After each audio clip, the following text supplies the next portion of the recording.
नमस्कार फ्रेंड्स, आज का कहानी का शीर्षक है मकड़ी, चींटी और जाला। एक मकड़ी थी। उसने आराम से रहने के लिए एक शानदार जाला बनाने का विचार किया और सोचा कि इस जाले में खूब कीड़े मक्खियाँ फंसेगी और मैं उसे आहार बनाऊंगी और मज़े से रहूंगी। उसने कमरे के एक कोने को पसंद किया और वहाँ जाला बुनना शुरू किया। कुछ देर बाद आधा जाला बुन कर तैयार हो गया। यह देखकर वह मकड़ी काफ़ी खुश हुई कि तभी अचानक उसकी नज़र एक बिल्ली पर पड़ी जो उसे देखकर हंस रही थी। मकड़ी को गुस्सा आ गया और वह बिल्ली से बोली, हंस क्यों रही हो? हंसूं नहीं तो क्या करूं? बिल्ली ने जवाब दिया, यहाँ मक्खियाँ नहीं है। ये जगह तो बिल्कुल साफ सुथरी है। यहाँ कौन आएगा तेरे जाले में? ये बात मकड़ी के गले उतर गई। उसने अच्छी सलाह के लिए बिल्ली को धन्यवाद दिया और जाला अधूरा छोड़कर दूसरी जगह तलाश करने लगी। उसने इधर उधर देखा। उसे एक खिड़की नज़र आई और फिर उसमें जाला बुनना शुरू किया। कुछ देर तक वह जाला बुनती रही। तभी एक चिड़िया आई और मकड़ी का मजाक उड़ाते हुए बोली, अरे मकड़ी, तू भी कितनी बेवकूफ़ है। क्यों? मकड़ी ने पूछा। चिड़िया उसे समझाने लगी, अरे यहाँ तो खिड़की से तेज़ हवा आती है। यहाँ तो तू अपने जाले के साथ ही उड़ जाएगी। मकड़ी को चिड़िया की बात ठीक लगी और वह वहाँ भी जाला अधूरा बना छोड़कर सोचने लगी, अब कहाँ जाला बनाया जाए। समय काफ़ी बीत चुका था और अब उसे भूख भी लगने लगी। अब उसे एक अलमारी का खुला दरवाज़ा दिखा और उसने उसी में अपना जाला बुनना शुरू किया।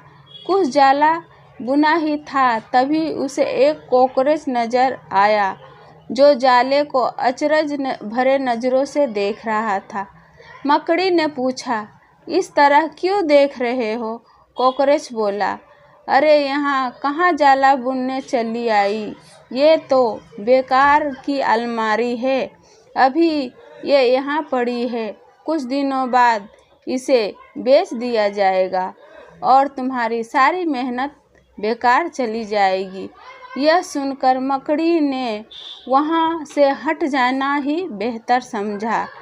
बार बार प्रयास करने से वह काफ़ी थक चुकी थी और उसके अंदर जाला बुनने की ताकत ही नहीं बची थी। भूख की वजह से वह परेशान थी।